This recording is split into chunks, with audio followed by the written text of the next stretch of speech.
اس نے پنجرے کو پیر سے ذرا آگے کھسکایا۔ خوش فرش پر بیٹھ کر اس نے پنجرے کا دروازہ کھولا اور ہاتھ ڈال کر الو کا پھیلا ہوا پر پکڑ کر افضل نے اس الو کو باہر کھینچ لیا۔ اس نے سوچا تھا کہ اس مرے ہوئے الو کو برابر والے خالی پلاٹ کی طرف اچھال دے گا۔ ابھی وہ الو کا پر پکڑ کر کھڑا ہی ہوا تھا کہ ایک دم زبردست پھرپھراہٹ کی آواز آئی۔ الو کا بازو افضل کے ہاتھوں سے نکل گیا اور اس منظر نے سب کو دم بخود کر دیا۔ وہ الو افضل کے ہاتھ میں بری طرح پھڑپڑایا تھا۔ جیسے ہی افضل کی گرفت ڈھیلی ہوئی وہ اس کے ہاتھ سے نکل کر اڑتا ہوا چھت کی طرف پرواز کر گیا۔ تانیہ چیخ مار کر پیچھے ہٹی۔ دردانہ بھی بری طرح چلائی۔ افضل نے اپنے حواس پر قابو رکھا۔ وہ ایک دم کہکا مار کر ہنسا۔ کمبخت زندہ تھا۔ یہ کیا ہوا؟ تانیہ چکرا گئی تھی۔ کچھ نہیں ہوا، افضل نے مسکراتے ہوئے کہا۔ ہاتھوں کے طوطے اڑنے کے بجائے آج ہاتھوں کے الو اڑ گئے ہیں۔ آپ کو مذاق سوجھا؟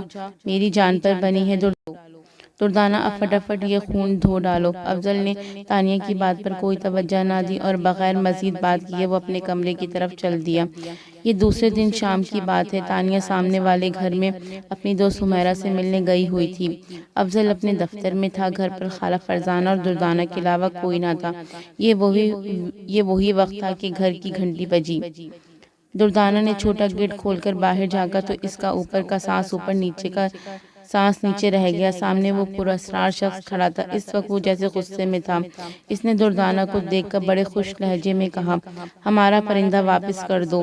پرندہ؟ اچھا وہ الو، وہ تو جی مر گیا۔ دردانہ نے جلدی سے کہا، نہیں جی وہ تو اڑ گیا۔ ترکش کو ایک امانت دی گئی تھی۔ بڑے افسوس کی بات ہے کہ وہ اس کی حفاظت نہ کر سکی۔ ہیں جی؟ دردانہ منہ کھول کر رہ گئی۔ وہ آزاد ہو گیا ہے اور یہ کوئی اچھی بات نہیں۔ اس پراسرار شخص نے بدستور تحقیر لہجے میں کہا، اپنی ترکش بیوی کو بلاؤ۔ ہیں جی؟ میری تو کچھ سمجھ میں نہیں آ رہا، آپ کیا کہہ رہے ہیں؟ دردانہ بھوکلا گئی تھی۔ تمہاری تانیہ بیوی کہاں ہے؟ وہ تو جی گھر پر نہیں ہے۔ جانتا ہوں، ان سے کہنا کہ اب میری ملاقات ان سے صحرا میں ہوگی۔ لاؤ وہ خالی پنجرہ میرے حوالے کر دو۔ اچھا جی، آپ ٹھہریں میں لاتی ہوں۔ دردانہ بہت تیزی سے وہ پنجرہ اٹھا لائی۔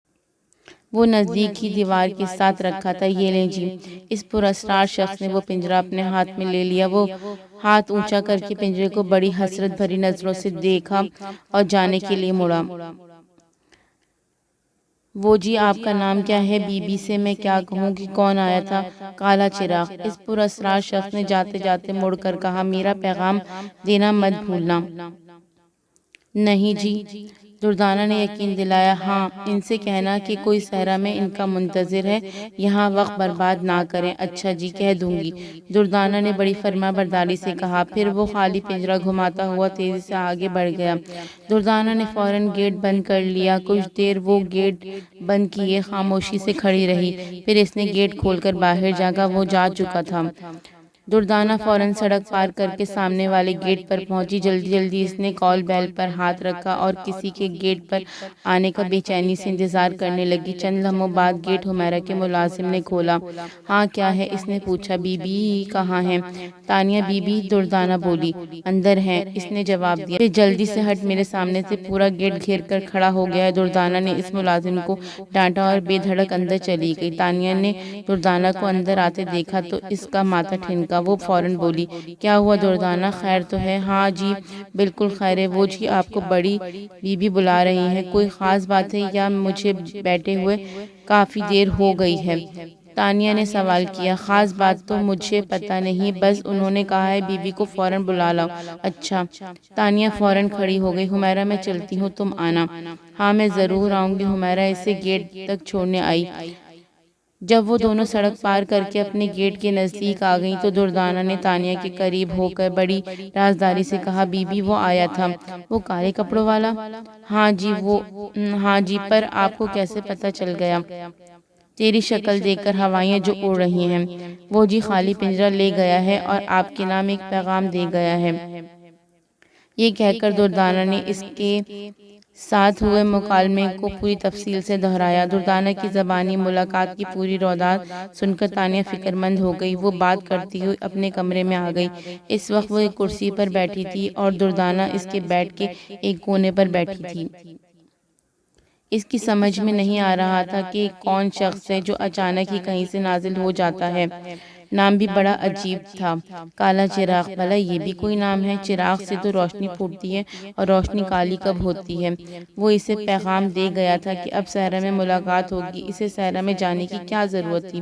اگر کوئی اس کا صحرا میں منتظر ہے تو پھر زندگی بھر وہ انتظار ہی کرتا رہے گا۔ وہ یہاں آرام سے رہ رہی ہے، اسے صحرا میں بھٹکنے کی بھلا کیا ضرورت تھی؟ وہ یہ سب سوچ رہی تھی اور نہیں جانتی تھی کہ وہ جو سوچ رہی ہے غلط سوچ رہی ہے۔ آنے والا وقت اس کے لیے جو جال بن رہا تھا، اس جال میں پھنس کر اس نے جانے کہاں کہاں بھٹکنا تھا۔ دردانہ تانیہ کو خاموش بیٹھا دیکھ کر کھڑی ہو گئی۔ بی بی میں نیچے جا رہی ہوں، ذرا کچن دیکھوں، آپ کے لیے کوئی خاص چیز تو نہیں پکنی؟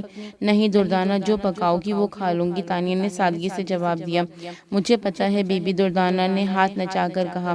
مجھے حسرت ہی رہی کہ کبھی آپ اپنی پسند کی ڈش بتائیں۔ تانیہ جواب میں مسکرا کر رہ گئی۔ وہ کیا جواب دیتی بھلا؟ دردانہ ٹھیک کہہ رہی تھی۔ تانیہ کو دراصل کھانے پینے کا کوئی خاص شوق نہ تھا، جو بھی سامنے آتا کھا لیتی، البتہ کوئی پسند کی چیز ہوتی تو تھوڑا سا زیادہ کھا لیتی۔ دردانہ کے نیچے چلے جانے کے بعد وہ کرسی سے اٹھی، ٹیلی فون اٹھا کر بیڈ پر لے آئی اور آلتی پالتی مار کر بیٹھ گئی۔ اس نے افضل سے بات کرنے کی ٹھانی۔ نمبر ملا کر اس نے ریسیور کان سے لگائے۔ 2 گھنٹیاں بجنے کے بعد کسی نے ریسیور اٹھا لیا۔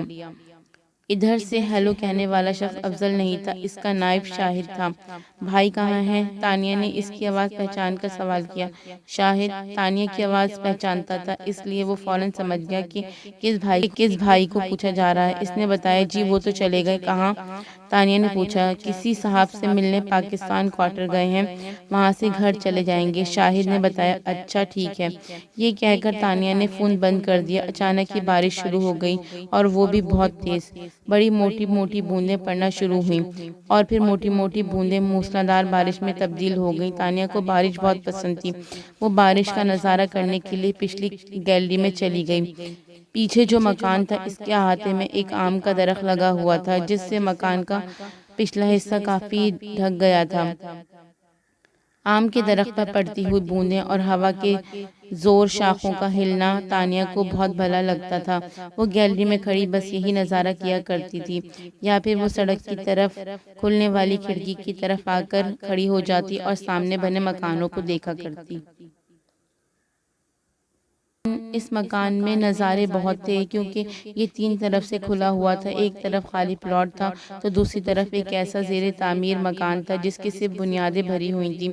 ان دونوں پلاٹوں کے بعد اگرچہ مکان بنے ہوئے تھے، لیکن وہ خالی پلاٹ اور زیر تعمیر مکان والی سائڈ بہت کم جاتی تھی۔ ان خالی زمینوں کو دیکھ کر اس کے دل میں جانے کیوں ویرانی سی پھیل جاتی تھی۔ آدھے گھنٹے تک دھواں دھار بارش ہونے کے بعد کچھ ہلکی ہو گئی۔ وہ پھر اپنے کمرے میں آئی۔ اس نے کمرے میں آ کر میوزک لگا لیا اور بیڈ پر نیم دراز ہو گئی۔ کچھ دیر کے بعد دردانہ کمرے میں داخل ہوئی۔ اس کے ہاتھ میں ڈھکی ہوئی ٹرے تھی، پکوڑے اور چائے۔ دردانہ نے نعرہ لگایا، واہ دردانہ واہ! تمہارا کوئی جواب نہیں، تانیہ نے خوش ہو کر کہا۔ دردانہ نے ٹرے بیڈ پر رکھی۔ تانیہ اٹھ کر بیٹھ گئی۔